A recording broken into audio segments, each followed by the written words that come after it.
वहां उनके लिए मौजूद होगी और उनकी शिकायत पर त्वरित कार्रवाई करने की व्यवस्था होगी।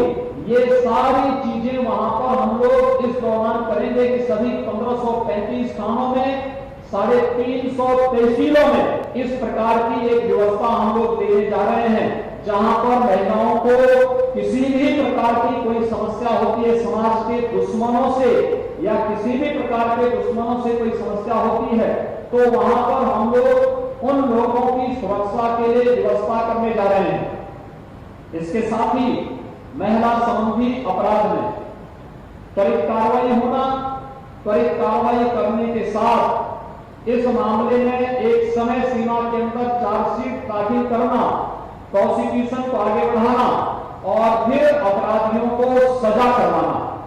पिछली बार आपने देखा होगा यहां श्रावस्ती जनपद में एक मामले में एक बालिका के साथ हुई घटना के मामले में 1 सप्ताह के अंदर अपराधी को सजा करवाई गई थी। और ऐसे ही सिद्धार्थनगर जनपद में भी इसी प्रकार की घटना, एक दुर्भाग्यपूर्ण घटना में 27वें दिन अपराधी को आजीवन कारावास की सजा सुना दी गई थी। यानी न्यायालय का गठन भी उसी तर्ज पर करने की सहमति और कार्य निरंतर करें, इसके लिए भी हम लोगों ने पूरी तैयारी करनी है कि हम लोग जागरूकता का भी कार्यक्रम करेंगे, काउंसलिंग का कार्यक्रम भी करेंगे और अगर अपराधी अपनी हरकतों से बाज नहीं आएगा तो चौराहे पर उसकी फोटो चस्पा करके सामाजिक बहिष्कार और ऐसे लोगों को सजा कराने की कार्रवाई को भी हम लोग पूरी मजबूती से कार्य करेंगे। ये कार्यक्रम बृहद स्तर पर आगे बढ़ाने का एक कार्यक्रम हमारा चलेगा। इसके साथ ही हम लोगों ने यह भी तय किया कि अलग अलग विभाग, अलग अलग संगठन, अलग अलग संस्थाएं सबका सहयोग लेंगे। सरकारी विभाग, सरकार के 24 विभाग हैं, ये सभी 24 विभाग इसके साथ जुड़ रहे हैं। साथ साथ विभिन्न स्वयंसेवी संगठन, यूनिसेफ इसके साथ जुड़ रही है, विभिन्न स्वयंसेवी संगठनों को इसके साथ जोड़ेंगे, महिला समूहों को इसके साथ जोड़ेंगे। इसके साथ ही सामाजिक संगठनों को, व्यापारिक संगठनों को इस पूरे अभियान के साथ जोड़ेंगे और हर जनपद में एक सूची बनेगी। किसी व्यक्ति ने, किसी महिला ने अच्छा काम किया है, उनकी सूची बनेगी। किसी संगठन ने अच्छा काम किया है, उनकी सूची बनेगी। फिर इन सभी संगठनों के कार्यों को हम उसका डॉक्यूमेंट तैयार करेंगे और डॉक्यूमेंट को फिर प्रदेश स्तर पर एक स्वस्थ प्रतिस्पर्धा उसमें करा करके इसमें अच्छा कार्य करने वाले संगठनों को जनपद स्तर पर भी, प्रदेश स्तर पर भी सम्मान करने का कार्य प्रदेश सरकार के द्वारा किया जाएगा। इस दृष्टि से इस कार्यक्रम को व्यापक पैमाने पर आगे बढ़ाने का कार्य किया जा रहा है। इसके साथ ही हम लोगों ने एक व्यवस्था और की और वह कार्य किया है कि हम लोग यहाँ पे महिलाओं की सुरक्षा और सम्मान के लिए तो कार्य करेंगे ही, उनके स्वावलंबन के लिए भी कार्य करेंगे। स्वावलंबन के लिए कार्य उसी तक पर, जैसे आपने देखा होगा उत्तर प्रदेश में हम लोगों ने पिछले 3 वर्ष के दौरान 1,37,000 पुलिस भर्ती के कार्यक्रम को संपन्न किया। इससे पहले पुलिस में महिलाओं के लिए आरक्षण नहीं था और हम लोगों ने व्यवस्था की कि ये जो भर्ती प्रदेश के अंदर पुलिस की चल रही है, इसमें कम से कम 20% बालिकाएं भर्ती हो जाएं। तो बालिकाएं भर्ती होंगी, स्वयं अपने पैरों पर खड़ी होंगी और समाज को सुरक्षा की गारंटी भी देगी। और वो सफलतापूर्वक उन्होंने अपनी ट्रेनिंग के कार्यक्रम को भी संपन्न किया और आज उनमें से बहुत सारी बालिकाएं आज सुरक्षा के क्षेत्र में आकर के उत्तर प्रदेश पुलिस के माध्यम से महिला सुरक्षा के साथ साथ समाज की सुरक्षा में भी अपना योगदान दे रही हैं। और इसी प्रकार से अन्य विभागों में भी एक मिशन मोड के साथ हम इसे लेंगे और मिशन मोड के साथ इसे लेकर के व्यापक पैमाने पर उन्हें रोजगार के साथ, उन्हें नौकरी के साथ, उन्हें स्वावलंबन के साथ जोड़ने के व्यापक कार्यक्रम को भी हम इस अवसर पर आगे बढ़ाने का कार्य कर रहे हैं। ये कार्यक्रम इसी श्रृंखला का एक हिस्सा होगा, मिशन शक्ति का एक हिस्सा होगा। तो मिशन शक्ति के इस अभियान को आगे बढ़ाने के लिए ही आज हम सब इस कार्यक्रम के साथ यहाँ पर आपके बीच में आए हैं। मैं आप इस अवसर पर आप सबका अभिनंदन करना चाहता हूं। मैं कल से देख रहा हूं बलरामपुर जनपद में कोविड-19 से भी जूझते हुए व्यापक पैमाने पर जो कार्यक्रम चलाए गए, वास्तव में पूरी दुनिया इस समय कोविड-19 जैसे एक वैश्विक महामारी से जूझ रही है। यह वैश्विक महामारी पूरी दुनिया के अंदर न केवल जनहानि की है, बल्कि अर्थव्यवस्था को पूरी तरह प्रभावित की है। जब हम इस पूरी व्यवस्था को देख रहे हैं, उन स्थितियों में हम सब आभारी हैं प्रधानमंत्री मोदी जी के, जिनके नेतृत्व में 135 करोड़ की आबादी के देश ने कोरोना की रोकथाम करने में, जनहानि को न्यूनतम स्तर पर ले जाने में व्यापक सफलता प्राप्त की। लोगों को चिंता थी, दुनिया के लोग चिंतित होते थे कि कोरोना अगर भारत में आएगा क्या होगा, लेकिन हम आभारी हैं प्रधानमंत्री मोदी जी के, जिनके कारण समय से लिए गए निर्णय और समय पे निर्णय लेने के साथ ही जो कार्यक्रम उन्होंने चरणबद्ध तरीके से आगे बढ़ाने के कार्य किए थे। आपने देखा होगा कि लॉकडाउन प्रारंभ होते ही सबसे पहला कार्य प्रधानमंत्री मोदी जी ने प्रारंभ किया गरीब कल्याण पैकेज का।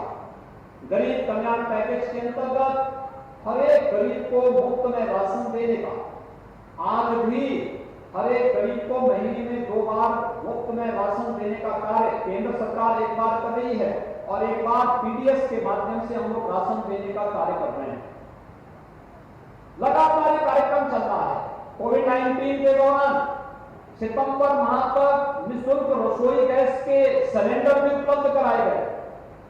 सितंबर माह तक वृद्धजनों को, निराश्रित महिलाओं को और दिव्यांगजनों को एडवांस में पेंशन की सुविधा भी उनके खाते में पहुंचाने का कार्य कर दिया गया और साथ साथ किसान सम्मान निधि प्रदेश के सभी 2 करोड़ से अधिक किसानों के खाते में समयबद्ध ढंग से वह पैसा भेजने का कार्य किया गया।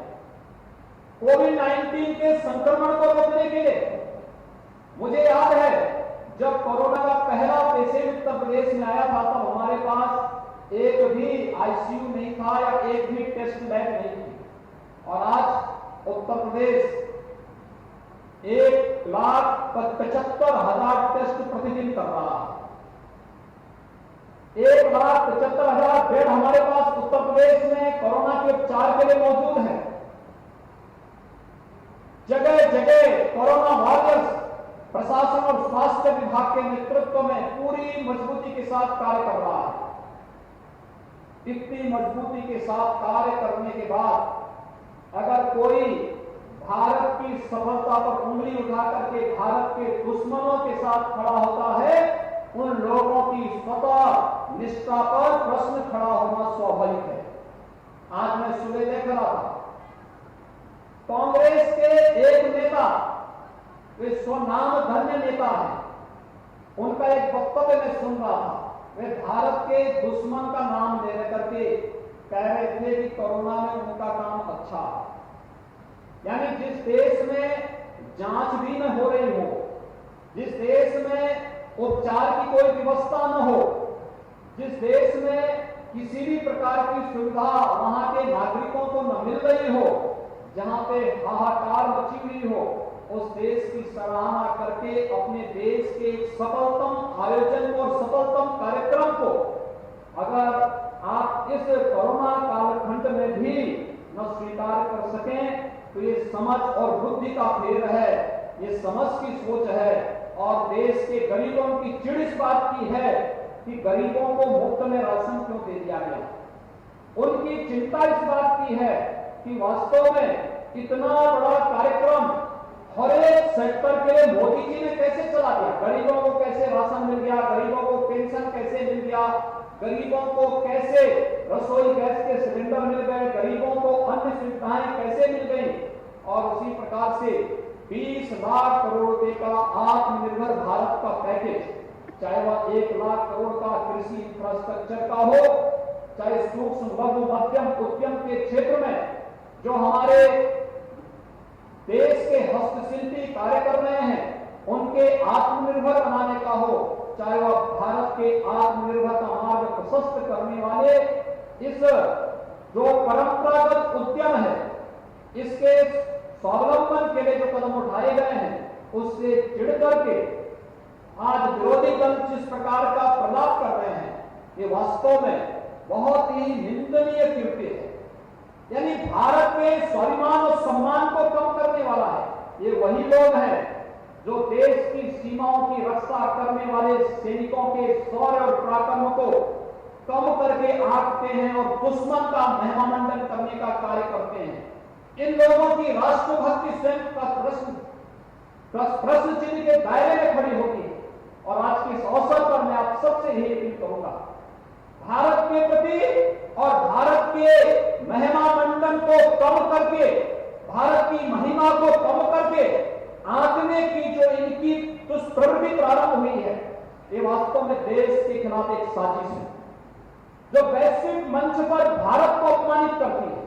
ये भाषा जो आज देश के दुश्मनों की गोली बोलती है, ये हम सबको सचेत करती है कि इनकी भारत के प्रति क्या सोच है। और भाइयों बहनों, मैं आज के इस अवसर पर आप सबका आह्वान करूंगा कि जो लोग देश के बारे में एक विघटनकारी सोच रखते हैं, वे लोग समाज के बारे में अच्छी सोच कैसे रख सकते हैं? इन लोगों ने कभी अच्छा किया ही नहीं। 50 से 55 वर्षों तक देश के अंदर शासन करने का अवसर ये प्राप्त हुआ था। इन 50 से 55 वर्षों तक अगर उन्होंने देश के अंदर ईमानदारी से कार्य करने का प्रयास किया होता तो हर गरीब को अब तक मकान मिल गया होता, हर गरीब के घर में इनके समय ही शौचालय मिल गया होता, हर गरीब के घर में विद्युत कनेक्शन उनके कालखंड में मिल गया होता, हर गरीब को स्वास्थ्य सुविधा का लाभ मिल गया होता, हर गरीब को योजनाओं का बेहतर लाभ मिला होता। लेकिन देश में आजादी के 70 वर्ष व्यतीत हुए, सर्वाधिक दिनों तक 55 वर्षों तक जिन्होंने देश के अंदर शासन किया, प्रदेश में सबसे अधिक समय तक जिन्होंने शासन किया, उन लोगों को गरीबी तो नारा के रूप में भले ही उन्होंने लगाया लिया हो, लेकिन गरीबों की सही मायने में उत्थान और कल्याण का मार्ग प्रशस्त करना है, कभी भी ईमानदारी पूर्वक उन्होंने नहीं किया। और यही कारण है कि देश के अंदर योजनाओं का लाभ पहली बार इस देश के गरीब को तब प्राप्त हुआ, वह भी 6 दशक के बाद, 67 वर्षों के बाद, जब इस देश के अंदर भारत माता के नाम और आज दुनिया के सबसे यशस्वी नेता के रूप में भारत के यशस्वी प्रधानमंत्री श्री नरेंद्र मोदी जी को जब देश की जनता ने प्रधानमंत्री बनाया, तो प्रधानमंत्री बनने के बाद उन्होंने एक एक करके गरीबों के लिए, किसानों के लिए, नौजवानों के लिए, महिलाओं के लिए और समाज के प्रत्येक तबके के लिए जो योजनाएं बनाई, यही योजना देश के उत्थान के लिए, लोक कल्याण के लिए, भारत के स्वावलंबन और भारत के आत्मनिर्भर का आधार बनी है। और आज इन योजनाओं को हम किस रूप में देख रहे हैं, हमने इन सभी योजनाओं को एक एक करके महसूस किया। आपने देखा होगा कि प्रधानमंत्री आवास योजना बिना भेदभाव के, न जाति का भेद, न मत का भेद, न मजहब का भेद, न क्षेत्र का भेद, न भाषा का भेद, सबका साथ, सबके विकास की भावना के रूप देश के अंदर 3 करोड़ से भी गरीबों को एक एक आवास मिल जाना, 4 करोड़ गरीबों को देश के अंदर निःशुल्क विद्युत का कनेक्शन मिल जाना, 8 करोड़ गरीबों को निःशुल्क रसोई गैस का कनेक्शन मिल जाना, 12 करोड़ गरीबों, गरीब किसानों को प्रधानमंत्री किसान सम्मान निधि का लाभ मिल जाना, 37 करोड़ गरीबों को बैंक में जनधन अकाउंट का खाता खुल जाना, 50 करोड़ गरीबों को देश के अंदर आयुष्मान भारत में निःशुल्क 5 लाख रुपए की सालाना स्वास्थ्य सुविधा का लाभ दे जाना। ये जितने भी कार्यक्रम हुए हैं, ये सभी कार्य एक व्यवस्थित तरीके से प्रधानमंत्री नरेंद्र मोदी जी के ध्यान का हिस्सा है। और प्रधानमंत्री मोदी जी के कारण ही आज राशन गरीब के साथ, गरीब के घर में पहुंचाने का कार्य हो रहा है। गरीब के खाद्यान्न पर कोई भी डकैती डालने का कार्य नहीं कर सकता है। हर गरीब को राशन मिल रहा है, हर वृद्धजन को पेंशन की सुविधा का लाभ मिल रहा है, हर निराश्रित महिला को पेंशन की सुविधा का लाभ मिल रहा है। दिव्यांगजन को पेंशन की सुविधा का लाभ मिल रहा है और साथ साथ हर गरीब के घर में बिजली का लट्टू भी जलता हुआ दिखाई दे रहा है। यह है सरकार की योजना। आगे ये काम कांग्रेस ने, सपा ने, बसपा ने और अन्य दलों को जिन्हें केंद्र और प्रदेश में शासन करने का अवसर मिला, ये लोग ये कार्य क्यों नहीं कर पाए? क्योंकि विकास उनकी सोच में नहीं था। विकास उनकी सोच में नहीं था।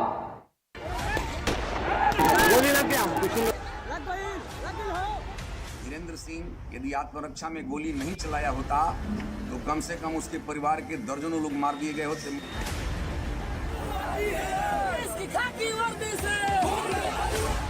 और सुरेंद्र सिंह विधायक के साथ में रहते हैं, उनका ही आदमी है।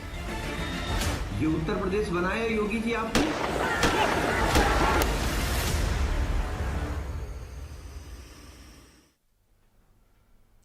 बलिया में जयप्रकाश पाल हत्याकांड का मामला, बीजेपी विधायक सुरेंद्र सिंह पहुंचे रेवती थाने। आरोपी के समर्थन में थाने पहुंचे सुरेंद्र सिंह। रेवती थाने पर एसपी से बंद कमरे में की बातचीत। पीड़ित पक्ष पर एफआईआर लिखने का दबाव बना रहे हैं लगातार। गुर्गे धीरेन्द्र सिंह के समर्थन में पहुंचे सुरेंद्र सिंह। बीजेपी विधायक का माफ